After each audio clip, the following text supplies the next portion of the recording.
Hey guys, good morning and praise the lord. ఈరోజు మనం ఒక పెన్సిల్ స్టోరీ విందామా? అనగనగంట ఒక ఊళ్ళో ఒక పెన్సిల్ సెల్లర్ ఉండేవాడట.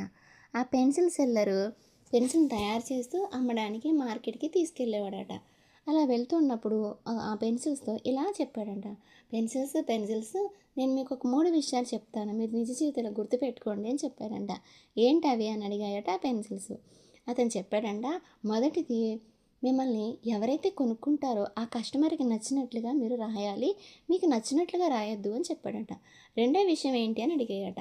అయితే ఆయన ఏం చెప్పాడు అంటే, మరి మీరు రాస్తూ ఉన్నప్పుడు కొంత సమయం తర్వాత మొద్దుబారినట్లుగా అయిపోతారు, కాబట్టి అలా మొద్దుబారిపోయినప్పుడు వెంటనే ఆయన ఒక షార్ప్నర్ తీసుకొని మిమ్మల్ని చెక్కుతాడు.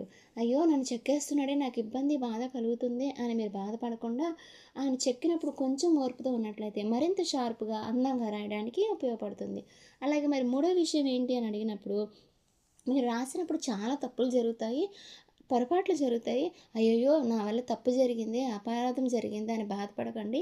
వెంటనే అతను ఒక రబ్బర్ తీసుకొని ఆ తప్పులన్నీ చెరిపేసి మళ్ళా కొత్తగా రాయడానికి ప్రయత్నం చేస్తాడు. ఈ స్టోరీ ద్వారా మనకి ఏం తెలిసింది?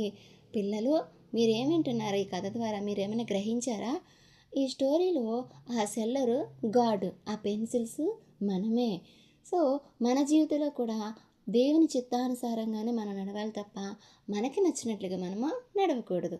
అలాగే కొంతకాలం తర్వాత లేదా మనం భక్తిలో ఎదుగుతున్న కొంత సమయం తర్వాత మనం నిస్తేజంగా లేదా అంటే బాధతో ఇబ్బందుల్లో పడిపోయి మనల్ని మనము ఆశను కోల్పోయి జీవించవచ్చు. అలాంటి సందర్భంలో దేవుడు ఏం చేస్తాడంటే ఇబ్బంది అనే కొలిమి ద్వారా మనం నడిపిస్తాడు, మనల్ని శుద్ధ చివర్ణంగా మారుస్తాడు. మరింత ప్రకాశవంతంగా మనం తయారవడానికి దేవుడు మనల్ని ఈ రీతిగా చేస్తాడు. అలాగే మన జీవితంలో చాలా పొరపాట్లు చేస్తుంటాం, అపరాధాలు చేస్తుంటాం, ఎదుటివారిని బాధ పెడుతూ ఉంటాం, గాయపరుస్తూ ఉంటాం. అలాంటి సందర్భంలో మీరు దుఃఖపడి బాధపడి సమస్తానికి దూరంగా ఉండకుండా దేవుని చేతులకు మీరు అప్పగించుకున్నట్లయితే దేవుడు ఆ తప్పులన్నిటిని చెరిపేసి తన రక్తంతో మనల్ని పరిశుద్ధపరిచి కడిగి పవిత్రపరిచి మనల్ని తన చిత్తానుసారంగా నడిపించడానికి, అనేకులకు ఆశీర్వాదకరంగా మనం మారడానికి ఆయన సహాయం చేస్తాడు. మీ అందరికీ ఈ కథ నచ్చిందని నేను ఆశిస్తున్నాను. మీకు ఒకవేళ నచ్చినట్లయితే ఈ యొక్క ఛానల్ని సబ్స్క్రైబ్ చేయండి. Thank you. బాయ్.